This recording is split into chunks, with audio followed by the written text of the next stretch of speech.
അങ്ങനെ ഗോൾഡ് എന്ന് പറയുകയാണെങ്കിൽ ഏറ്റവും വിലപിടിപ്പുള്ളൊരു മെറ്റലാണ്. അപ്പോൾ സിബിൽ സ്കോർ കുറഞ്ഞ വ്യക്തിക്ക് ലോൺ കിട്ടാനുള്ള സാധ്യതയുണ്ട്. ഇത്രയും ഡോക്യുമെന്റ് ഉണ്ടെങ്കിൽ നമുക്ക് 1 ലക്ഷം മുതൽ 1 കോടി വരെ ലോണുകൾ ഒരു ഈടില്ലാതെ ചെയ്യാൻ പറ്റുന്നുള്ളൂ. കസ്റ്റമേഴ്സിനെ സെലക്ട് ചെയ്യുമ്പോൾ അവർ എഡ്യൂക്കേറ്റ് ചെയ്ത് മനസ്സിലാക്കി കൊടുത്തുകൊണ്ട് തന്നെയാണ് നമ്മൾ ലോണുകൾ ബാങ്കുകൾ സജസ്റ്റ് ചെയ്യാറ്. ബിസിനസ്സുകാരാണെങ്കിൽ നിങ്ങൾ ബിസിനസ്സിൽ ശ്രദ്ധിക്കൂ, അല്ലെങ്കിൽ ഒരു ജോലി ചെയ്യുന്ന ആളാണെങ്കിൽ നിങ്ങൾ നിങ്ങളുടെ ജോലിയിൽ ശ്രദ്ധിച്ചോളൂ. നിങ്ങളുടെ ലോണിന്റെ കാര്യം ഞങ്ങൾ നോക്കിക്കോളാം, നിങ്ങൾ ആ കാര്യത്തിൽ ടെൻഷൻ അടിക്കേണ്ട. ഒരു കസ്റ്റമറിന് ഒരു സർവീസ് പ്രൊവൈഡർ ഉണ്ടായിരിക്കും, അതായത് നമ്മുടെ കമ്പനിയിൽ തന്നെ 2 തരം ലോണുകളുണ്ട്. ഒന്ന് പേഴ്സണൽ ലോണുകൾ അല്ലെങ്കിൽ ബിസിനസ് ലോണുകൾ. അപ്പോൾ സാലറീഡ് ആയ വ്യക്തികൾക്ക് നൽകുന്ന ലോണാണ് പേഴ്സണൽ ലോണുകൾ എന്ന് പറയുന്നത്. അതെല്ലാം പക്കയായിട്ട് ഡോക്യുമെന്റ് ഉണ്ടെങ്കിൽ ഈവൻ പല പ്രോപ്പർട്ടി ബേസിസിൽ ലോണുകൾ എടുക്കണം ഒരാഴ്ച കൊണ്ട് തന്നെ ചെയ്തു കൊടുത്ത കേസുകൾ നമ്മുടെ അനുഭവത്തിലുണ്ട്. സാധാരണഗതിയിൽ ലോണിന്റെ ആവശ്യം വന്നാൽ നമ്മൾ ബാങ്കിനെയാണ് സമീപിക്കാറുള്ളത്. പക്ഷേ ലോൺ എടുക്കുന്നതിനേക്കാൾ മുൻപ് ഒരു കൺസൾട്ടേഷൻ ആവശ്യമല്ലേ? ലോൺ കൺസൾട്ടൻസിയെ കുറിച്ച് കൂടുതൽ അറിയാനായിട്ട് welcome back to another episode of Miles to Go with RJ Jiya. ഇന്ന് നമ്മളോടൊപ്പം അതിഥിയായി എത്തിയിരിക്കുന്നത് ഗോൾഡ് മേഡ് ഫിനാൻഷ്യൽ സർവീസസിന്റെ ഫൗണ്ടറും അതേപോലെ തന്നെ വേണാട് ഫിനാൻസ് ഗ്രൂപ്പിന്റെ ഡയറക്ടറുമായിട്ടുള്ള ഹരി PK സാറാണ്. So welcome to the show. സാധാരണ sir roommate, classmate, college mate എന്നൊക്കെ പറയാറുണ്ട്. Why gold mate?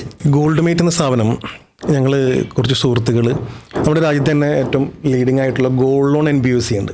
അവിടെ ഞങ്ങൾ കുറച്ച് സുഹൃത്തുക്കൾ വർഷങ്ങളോളം ജോലി ചെയ്യുകയും അതാണ് അതിൻ്റെ ഒരു ബാക്ക്ഗ്രൗണ്ട്. അപ്പോൾ ഞങ്ങൾ സുഹൃത്തുക്കൾ ചേർന്നിട്ടാണ് ഈ ഒരു സ്ഥാപനം ഫോം ചെയ്യുന്നത്. അങ്ങനെ ഗോൾഡ് എന്ന് പറയുകയാണെങ്കിൽ ഏറ്റവും വിലപിടിപ്പുള്ളൊരു മെറ്റലാണ്. അപ്പോൾ തീർച്ചയായിട്ടും അങ്ങനെ ഞങ്ങൾ വളരെ ക്ലോസ് ആയിട്ടുള്ള സുഹൃത്തുക്കൾ ചേർന്ന് ആരംഭിച്ചൊരു സ്ഥാപനമാണ്. സാധാരണഗതിയിൽ ബാങ്കിലേക്ക് പോവാതെ ആളുകൾ എന്തുകൊണ്ട് ഒരു ലോൺ കൺസൾട്ടൻസിയെ സമീപിക്കണം സർ? കൂടുതലായിട്ട് നമ്മൾ ഫോക്കസ് ചെയ്യുന്നത് ഒരു കൺസൾട്ടേഷൻ ആണല്ലോ സർവീസ് ആയിട്ട്. ലോണുകൾ ഇപ്പോൾ നമുക്ക് ഇന്നത്തെ ഒരു കാലഘട്ടം നമുക്കൊരു 10 വർഷമോ 15 വർഷമൊക്കെ പുറകിലേക്ക് പോയി കഴിഞ്ഞാൽ ഇത്രമാത്രം ധനകാര്യ സ്ഥാപനങ്ങളില്ല. അത്രയധികം ധനകാര്യ സ്ഥാപനങ്ങൾ ഇന്ന് ബാങ്കുകളായിട്ടും പ്രൈവറ്റ് സെക്ടറിലും നാഷണലൈസ്ഡ് ബാങ്കുകളൊക്കെ ആയിട്ടും ഒരുപാട് ധനകാര്യ സ്ഥാപനങ്ങൾ ഇന്ന് നമ്മുടെ നാട്ടിൽ അവൈലബിൾ ആണ്. എന്നാൽ ഇവരൊക്കെ തന്നെ ഒട്ടനവധി ലോൺ പ്രൊഡക്റ്റുകൾ ഇന്ന് മാർക്കറ്റിൽ അവൈലബിൾ ആണ്. അപ്പോൾ ഇന്ന് ലോൺ ആവശ്യമായിട്ട് വരുന്ന സമയത്ത് സാധാരണ ഒരു വ്യക്തി ചെയ്യുന്ന ഒരു ചില കാര്യങ്ങളെന്ന് പറയുന്നത് ഒന്നുകിൽ ഏറ്റവും നിയറസ്റ്റ് ആയിട്ടുള്ള അപ്രോച്ചബിൾ ആയിട്ട് ഏറ്റവും നിയറസ്റ്റ് ആയിട്ടുള്ള സ്ഥാപനത്തിലേക്ക് സമീപിക്കുക. അതുമല്ലെങ്കിൽ അവർക്ക് ഇടപാടുള്ള അതായത് അക്കൗണ്ടുള്ള സ്ഥാപനം ചെയ്യുക. അതുമല്ലെങ്കിൽ നമ്മൾ സുഹൃത്തുക്കളോ അങ്ങനെ ആരെങ്കിലും കണക്ട് ചെയ്യാൻ പറ്റുന്ന സ്ഥാപനങ്ങളായിട്ട് സമീപിക്കുക. ഇങ്ങനെയൊക്കെ ആയിരിക്കും പൊതുവേ ലോണുകൾ എടുക്കുന്ന സമയത്ത്. കാരണം അത് ലോണെന്ന് പറയുന്നത് വളരെ അർജൻറ്റായിട്ടൊരു ആവശ്യമായിട്ടിരിക്കും, പ്രത്യേക ഒരു ആവശ്യത്തിന് വേണ്ടിയിട്ടായിരിക്കും. നമുക്ക് ഒരുപാട് കാലം മുമ്പ് പ്ലാൻ ചെയ്ത് ലോൺ എടുക്കാനായിട്ട് പറ്റില്ല. അപ്പം അങ്ങനെ വരുമ്പോൾ ഈ നേരത്തെ സൂചിപ്പിച്ച കാര്യങ്ങളൊക്കെ ആയിരിക്കും ലോൺ എടുക്കുന്നതിന് മുമ്പ് ആളുകൾ ചെയ്യുന്നൊരു രീതി എന്ന് പറയുന്നത്. അപ്പോൾ ഇവിടെയുള്ളൊരു വ്യത്യസ്തത എന്ന് പറയുന്നത് ഞങ്ങളെടുത്ത് ഇപ്പോൾ നമ്മളൊരു എന്തെങ്കിലും ഒരു പർപ്പസിനായിട്ട് ഒരു സൂപ്പർ മാർക്കറ്റിൽ ചിലപ്പോൾ ഒരു സോപ്പ് മേടിക്കാനായിരിക്കാം. അതൊന്ന് പോകുന്ന സമയത്ത് നമ്മൾ ചെയ്യാറുണ്ട്, അവിടെ പോയി അതിൻ്റെ ഓഫറുകൾ നോക്കും. നമുക്ക് സെലക്ട് ചെയ്യാൻ ഒരുപാട് ഓപ്ഷൻസ് ഉണ്ടായിരിക്കും. ഒരുപാട് ബ്രാൻഡുകൾ നോക്കും, അതിൻ്റെ ഓഫേഴ്സ് നോക്കും. ഇന്ന് രാജ്യത്തുള്ള എല്ലാ ലീഡിംഗ് ആയിട്ടുള്ള നാഷണലൈസ്ഡ് ബാങ്കുകൾ, പ്രൈവറ്റ് സെക്ടർ ബാങ്കുകൾ, NBFCകൾ ഇവയൊക്കെ ആയിട്ട് ഞങ്ങൾ അസോസിയേറ്റ് ചെയ്തിരിക്കുകയാണ്. അപ്പോൾ ഒരാളുടെ പ്രൊഫൈൽ ഞങ്ങൾ മനസ്സിലാക്കി അവരുടെ ലോണിൻ്റെ ആവശ്യം മനസ്സിലാക്കിക്കൊണ്ട് അവർക്ക് ഏറ്റവും സ്യൂട്ടബിൾ ആയിട്ടുള്ള ഒരു ലോൺ സർവീസ് ഞങ്ങളുടെ ഒരു എക്സ്പേർട്ട് ആയിട്ടുള്ള ടീമുണ്ട്. ആ ടീം സെലക്ട് ചെയ്ത് കൊടുക്കാനായിട്ട് അവരെ സഹായിക്കും എന്നുള്ളതാണ് ഞങ്ങൾ ചെയ്യുന്നൊരു സർവീസ് എന്ന് പറയുന്നത്. കൃത്യമായിട്ട് ആളുടെ വരുമാനത്തിനനുസരിച്ച് ആളുടെ ആവശ്യം തിരിച്ചറിഞ്ഞ് നമ്മൾ ഒരു ലോൺ അവർക്ക് കൊടുക്കുന്നു. അതെ, അത് വരുമാനവും അവരുടെ ആവശ്യവും അത് ഇമ്പോർട്ടൻ്റ് ആണല്ലോ. അവരുടെ ആവശ്യം റിക്വയർമെൻറ്റ് എന്താണെന്ന് മനസ്സിലാക്കിക്കൊണ്ട്.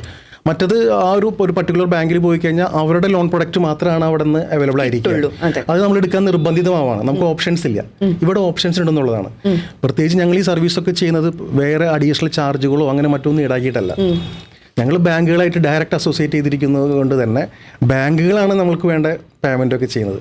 അപ്പോൾ ഒരു കസ്റ്റമറെ സംബന്ധിച്ചിടത്തോളം അവരെ നേരിട്ട് പോകുന്നതിനേക്കാൾ അവരുടെ മുന്നോട്ട് ഇപ്പോൾ ലോണുകൾ ഒരു ഷോർട്ട് ടൈം ആയിരിക്കില്ല. ഇപ്പോൾ എക്സാമ്പിൾ ഹൗസിംഗ് ലോൺ ആണെങ്കിൽ അത് അവരുടെ ഒരു 10-15 വർഷത്തേക്കൊക്കെ ആയിരിക്കും.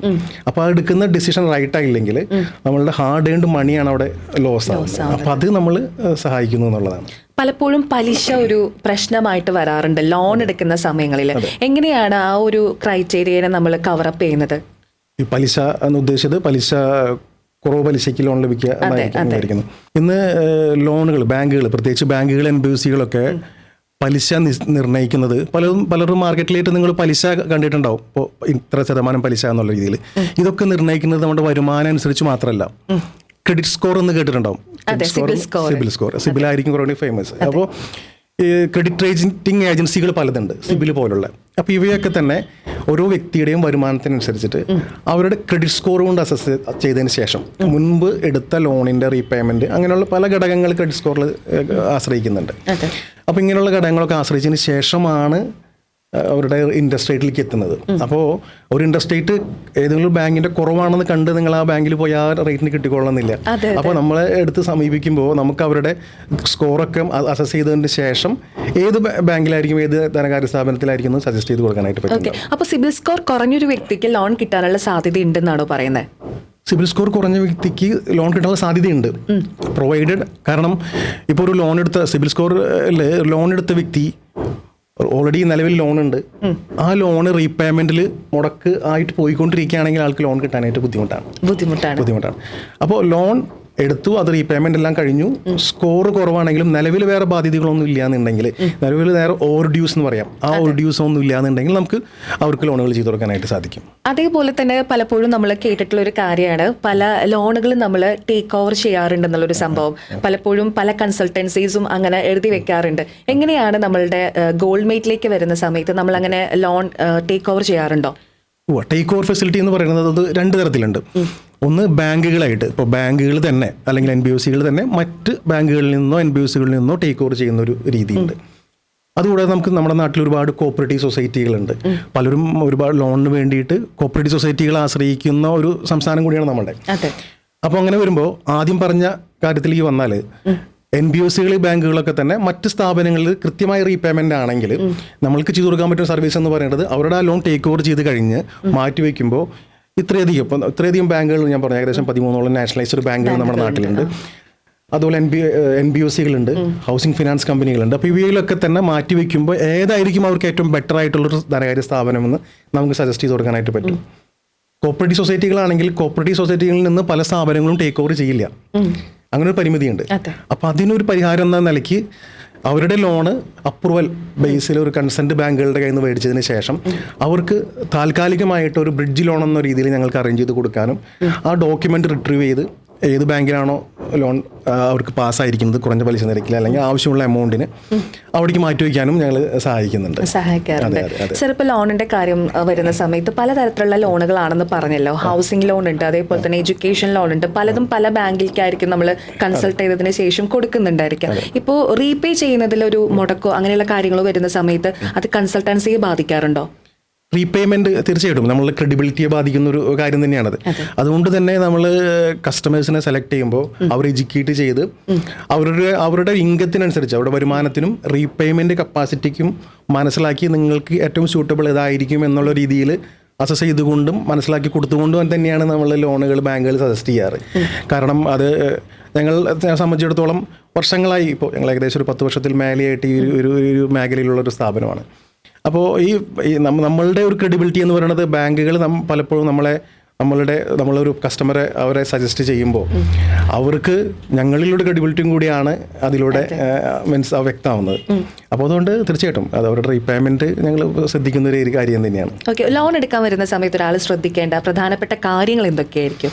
ലോൺ എടുക്കുമ്പോൾ ആദ്യം തന്നെ മനസ്സിലാക്കേണ്ടത് ഈ ലോൺ ആവശ്യമുണ്ടോ എന്നുള്ളത് തന്നെയാണ്. അതാണ് ഏറ്റവും പ്രത്യേകത. ഈ ആവശ്യകതയാണ് ആദ്യം തന്നെ മനസ്സിലാക്കേണ്ടത്. അവരുടെ ആവശ്യത്തിനനുസരിച്ചുള്ള പലപ്പോഴും സംഭവിക്കാറ് ചിലപ്പോഴും അവരുടെ ആവശ്യത്തിനനുസരിച്ചുള്ള തുക കിട്ടാതെ വരുന്ന സാഹചര്യം വരുന്നുണ്ടാവും. അപ്പോൾ അവർ ലോൺ എടുക്കാൻ നിർബന്ധിതം, കിട്ടുന്ന തുകയ്ക്ക് ലോൺ എടുക്കുക എന്നുള്ള രീതിയിലേക്ക് പോകുന്ന പലരും ഉണ്ട്. അവിടെ സംഭവിക്കുന്ന ഒരു പ്രശ്നം എന്ന് പറയുന്നത് അവിടെ ആവശ്യം നിറവേറില്ല. ഈ ആവശ്യം നിറവേറാൻ വേണ്ടി അവർ മറ്റു പല മാർഗങ്ങളെ ആശ്രയിക്കും. അപ്പോൾ ഇതൊക്കെ തന്നെ അവരുടെ ലോൺ റീപേയ്മെന്റിനെ ബാധിക്കുകയും ചെയ്യും. അപ്പോൾ അതുകൊണ്ട് തന്നെ ലോൺ എടുക്കുമ്പോൾ ഏറ്റവും കൂടുതൽ ശ്രദ്ധിക്കേണ്ടത് ഒന്ന് ആവശ്യം അവരുടെ നോക്കുക, അവരുടെ ആവശ്യത്തിനനുസരിച്ചുള്ള തുക കിട്ടുന്നുണ്ടോ എന്ന് നോക്കുക.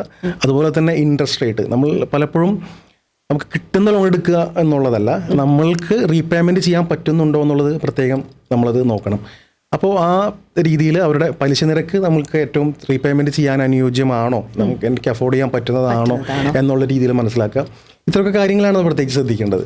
ഓക്കെ, പലപ്പോഴും നമ്മൾ ഈ MSME ലോണുകൾ, അതായത് ഒരു പുതിയ സ്റ്റാർട്ടപ്പ് തുടങ്ങുന്ന വ്യക്തികൾക്ക് ബന്ധപ്പെട്ട ലോണുകളൊക്കെ കൊടുക്കാറുണ്ട്. അപ്പോൾ അത്തരത്തിലൊരാൾ സമീപിച്ചാൽ അദ്ദേഹത്തിനോട് ആദ്യം ആവശ്യപ്പെടുന്ന ഒരു കാര്യം എന്തായിരിക്കും സർ? അദ്ദേഹത്തിന് ആദ്യം തന്നെ പ്രത്യേകിച്ച് പ്രൊജക്ട് ബേസ്ഡാണ് ഇപ്പോൾ സംസാരിച്ചത്. ഒരു പ്രൊജക്റ്റ് ലോൺ ചെയ്യുമ്പോൾ ഏറ്റവും ശ്രദ്ധിക്കേണ്ടത് ആ പ്രൊജക്റ്റിൻ്റെ വയബിലിറ്റിയാണ്. ആ പ്രൊജക്റ്റിൻ്റെ വയബിലിറ്റി മനസ്സിലാക്കിക്കൊണ്ട് ആ പ്രൊജക്റ്റ് ആൾക്ക് സക്സസ്ഫുൾ ആയിട്ട് കൊണ്ടുപോകാനായിട്ടുള്ള ഒരു വിഷൻ ഉണ്ടോ, അതിനുള്ള ആ ഒരു സ്റ്റഡി ആ ഒരു വ്യക്തമായിട്ട് നടത്തിയിട്ടുണ്ടോ, ഇതൊക്കെ മനസ്സിലാക്കിയ ഒരാളാണെങ്കിലാണ് തീർച്ചയായിട്ടും ആ ലോണിലേക്ക് തന്നെ കിടക്കേണ്ട ആവശ്യമുള്ളൂ. ഞങ്ങൾ ഇങ്ങനെയുള്ള സർവീസുകൾ ചെയ്തു കൊടുക്കുന്നുണ്ട്. പല സ്ഥാപനങ്ങളുമായിട്ട് സഹകരിച്ചുകൊണ്ട് അവരുടെ ബിസിനസ് കൺസൾട്ടൻറ്റ്, ഒരു ബിസിനസ്സിന് ഡെവലപ്പ് ചെയ്യാനായിട്ടുള്ള കൺസൾട്ടൻറ്റിന് ഞങ്ങളായിട്ട് അസോസിയേറ്റ് ചെയ്ത പല സ്ഥാപനങ്ങളും ഉണ്ട്. അവരിൽ നിന്ന് അവർക്ക് വേണ്ട കൺസൾട്ടേഷൻ സൗകര്യം കൊടുക്കുന്നുണ്ട്. ലോൺ ഫെസിലിറ്റി അതിനുശേഷം ഞങ്ങളും അത് പല സ്ഥാപനങ്ങളുമായിട്ട് MSME ഡിപ്പാർട്ട്മെൻറ്റുമായിട്ടും അങ്ങനെ പല സ്ഥാപനങ്ങളുമായിട്ടും സഹകരിച്ചുകൊണ്ട് നമുക്ക് ചെയ്തു കൊടുക്കാനായിട്ട് അവർക്ക് സെലക്ട് ചെയ്ത് കൊടുക്കാനായിട്ട് സാധിക്കും. ഒരുപാട് കാര്യങ്ങൾ കേട്ടു.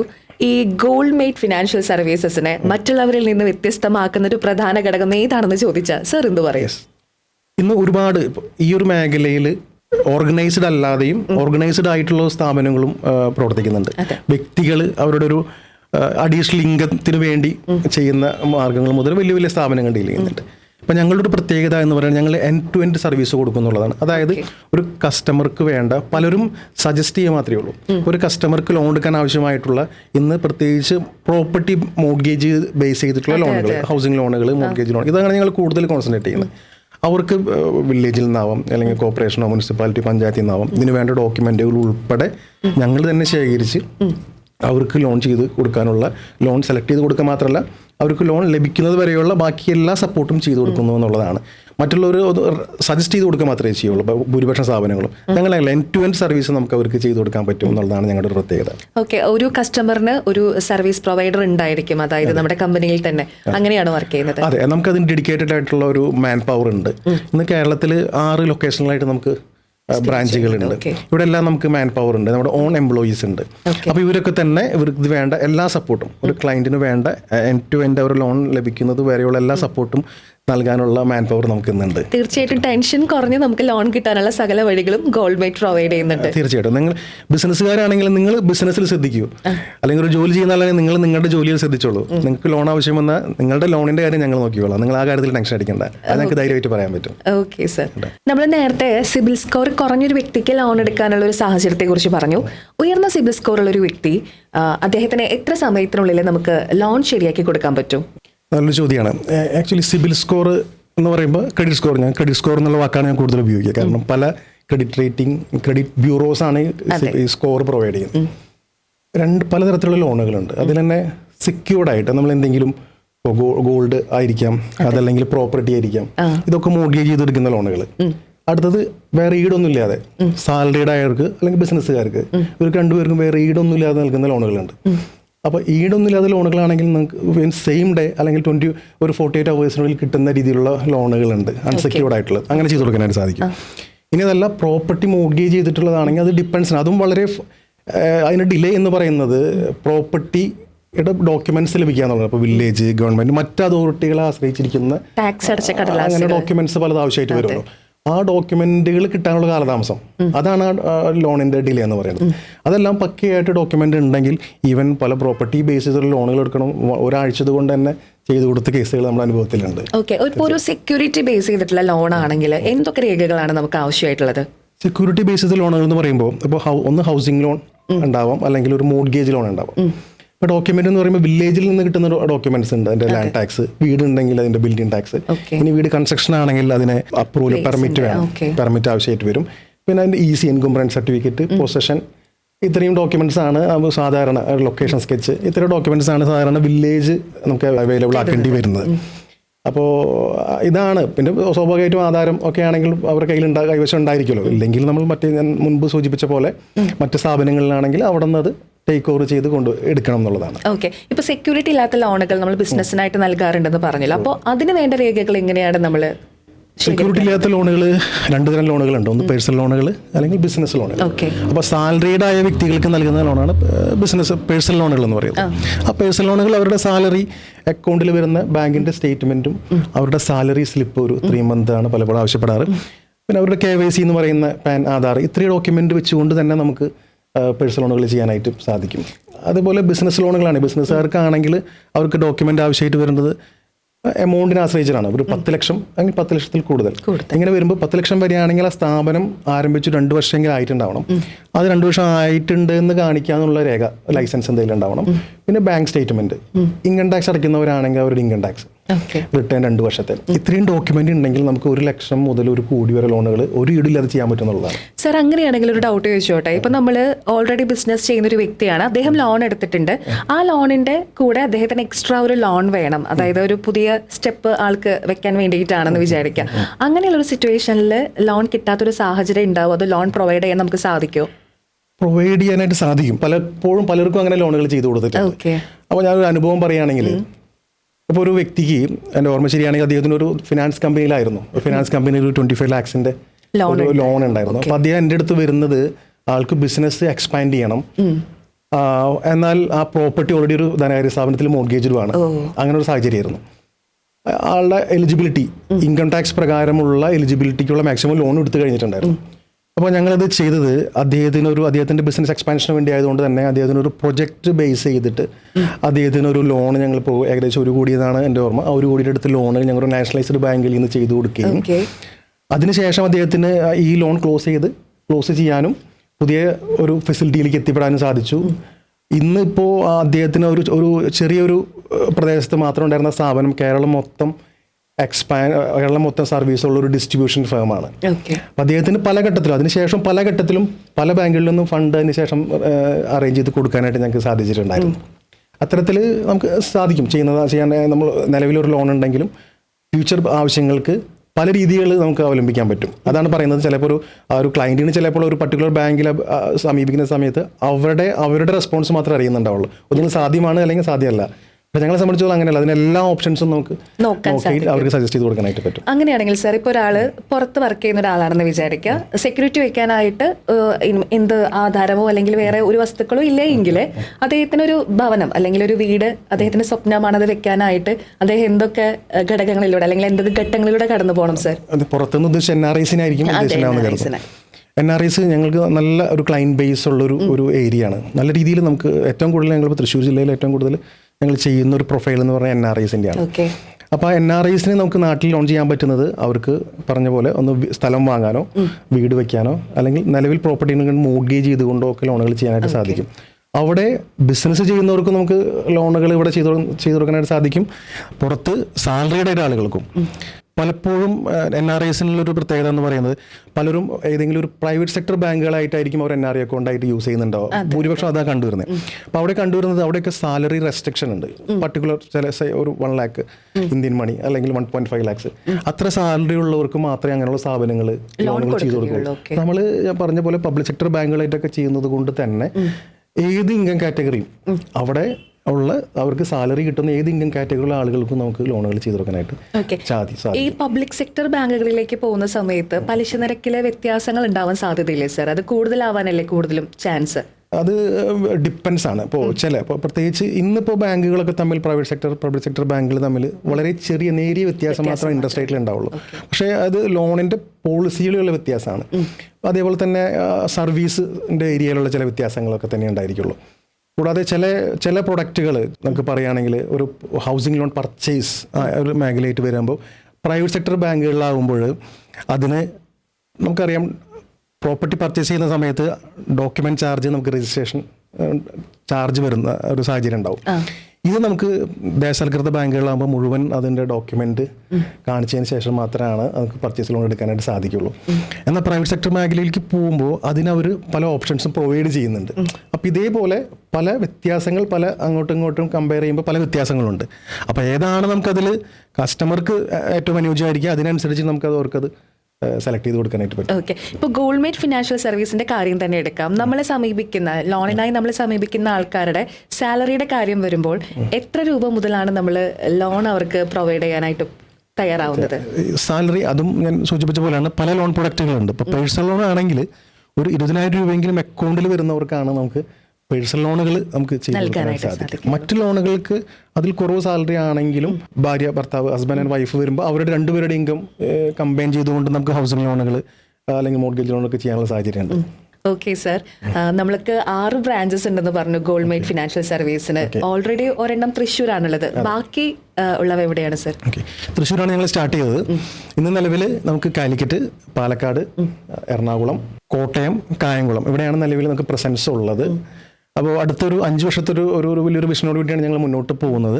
അടുത്ത 5 വർഷത്തിൽ കേരളം ഒട്ടുക്ക് നമുക്ക് ബ്രാഞ്ചുകൾ ഉണ്ടാവുക എന്നുള്ളൊരു വിഷനോട് കൂടിയിട്ടാണ്. അത് പല പ്ലാനുകളാണ് നമുക്ക് നമ്മൾ ഫ്രാഞ്ചൈസി മോഡലും കൂടി ആലോചിക്കുന്നുണ്ട്. അപ്പോൾ അടുത്ത 5 വർഷത്തോടെ കേരളം മൊത്തം ഗോൾഡ് മെയ്ഡ് ഫിനാൻഷ്യൽ സർവീസിന്റെ പ്രസൻസ് ഉണ്ടാവുക എന്നുള്ളതാണ് ഞങ്ങളുടെ ഒരു തലത്തിരിഞ്ഞ ചോദ്യം ചോദിക്കാൻ ആഗ്രഹിക്കുകയാണ്. പേര് ഗോൾഡ് മെയ്ഡ്, ഗോൾഡ് ഉണ്ട്, പക്ഷെ എന്തുകൊണ്ട് ഗോൾഡുമായി റിലേറ്റ് ചെയ്തിട്ടുള്ള ബാക്കി സർവീസസുകൾ പ്രൊവൈഡ് ചെയ്യുന്നില്ല? ഭാവിയിൽ പ്രൊവൈഡ് ചെയ്യാൻ സാധ്യതയുണ്ടോ?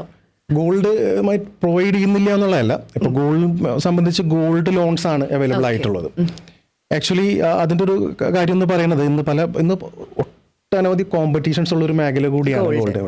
അപ്പൊ അതിന് പ്രായോഗിക തലത്തിലുള്ള ചില ബുദ്ധിമുട്ടുകൾ കൊണ്ടാണ്. ഇപ്പോൾ നമ്മൾക്കത് ഒരു loan customer gold loan enquiry വരുമ്പോൾ ജസ്റ്റ് നമുക്ക് സജസ്റ്റ് ചെയ്ത് കൊടുക്കാനാണ് നമുക്ക് സാധിക്കുന്നുള്ളൂ. അത് നമുക്ക് ചെയ്യാനായിട്ട് സാധിക്കും. കൂടാതെ ഞങ്ങൾക്ക് തന്നെ മറ്റൊരു ധനകാര്യ സ്ഥാപനം കൂടി ഗോൾഡ് ആയിട്ട് ഉള്ളത് കൊണ്ട് തന്നെ കൂടുതൽ അതിൽ ആ ഒരു മേഖലയിൽ നമുക്ക് പ്രവർത്തിക്കുന്ന വേറെ സ്ഥാപനം ഉണ്ട് എന്നുള്ളതും കൊണ്ട് ഒരു കാരണം കൂടിയാണ്. ഓക്കെ സർ, ഒരുപാട് കാര്യങ്ങൾ ഇപ്പോൾ ലോൺ ബേസ് ചെയ്തിട്ട് നമുക്ക് അറിയാനായിട്ട് സാധിച്ചു. അപ്പോൾ ഇനി ലോൺ എടുക്കാനായിട്ട് പോകുന്നതിനേക്കാൾ മുൻപ് എന്തുകൊണ്ട് ഒരു ലോൺ കൺസൾട്ടൻസിയെ സമീപിക്കണം എന്ന കാര്യം മനസ്സിലായിട്ടുണ്ടാവും അല്ലേ? നിങ്ങൾ ലോൺ എടുക്കാനായിട്ട് ആഗ്രഹിക്കുന്നുണ്ടെങ്കിൽ തീർച്ചയായിട്ടും നമ്മുടെ ഗോൾഡ് മെയ്ഡ് ഫിനാൻഷ്യൽ സർവീസിനെ കോൺടാക്ട് ചെയ്യാവുന്നതാണ്. അവരുടെ നമ്പർ നമ്മൾ താഴെ നൽകുന്നുണ്ട് കേട്ടോ. Thank you. നമുക്കിനി അടുത്ത എപ്പിസോഡിൽ കാണാം.